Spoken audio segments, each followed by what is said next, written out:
This is Artifact 5, Standard 2.3, ISTE Criterion 7, Model New Resources or Tools. Model for colleagues the identification, exploration, evaluation, curation, and adoption of new digital resources and tools for learning. For this artifact, I created a Nearpod, and I went through this Nearpod with my colleagues in a professional development session in our PLCs for that week.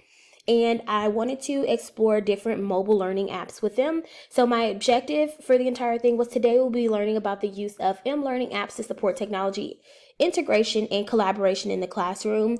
I wanted at the end of the lesson for the teachers and my colleagues to be able to have an understanding of how they can seamlessly integrate these mobile learning apps into their classroom and how it can be beneficial for collaboration between them and students and also between students.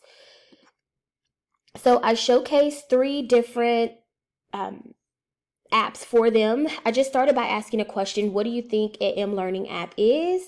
And then how do you think they will work in the classroom? I showcased School Frenzy. School Frenzy was something that was really good for math, and it had great accessibility features, read aloud. They had English and Spanish versions, and it has closed captions.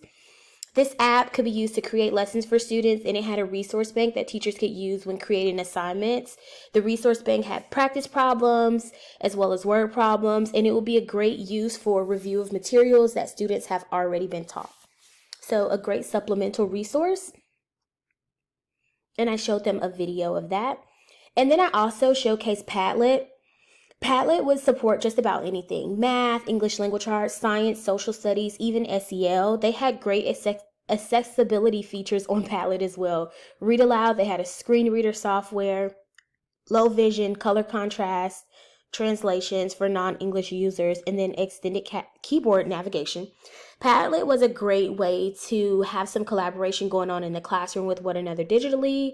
Padlet was best used for combining class thoughts into one place, and then Padlet could have been used in reading. For example, when students are asked to respond to a text that they're reading, or when students are asked to do like a 3, 2, 1, they could post it there. Even this will be great for exit tickets.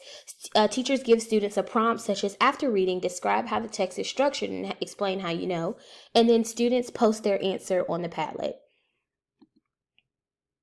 I showed them a video of that being used as well. And then the third one was Poplet, and it supported the subjects math, ELA, science, social studies, and SEL as well. They did not have accessibility features within the app, but it could be used with the Zoom screen magnifier, voiceover software, and color inversion software. Poplet was also great for brainstorming ideas, collaborating with others, collaborating with the teacher to student, student to student. For example, in social studies, when discussing the women's suffrage movement, the teacher could post a picture on the Poplet and ask students to share what they notice and what they wonder about the picture. And then the students could respond on the Poplet.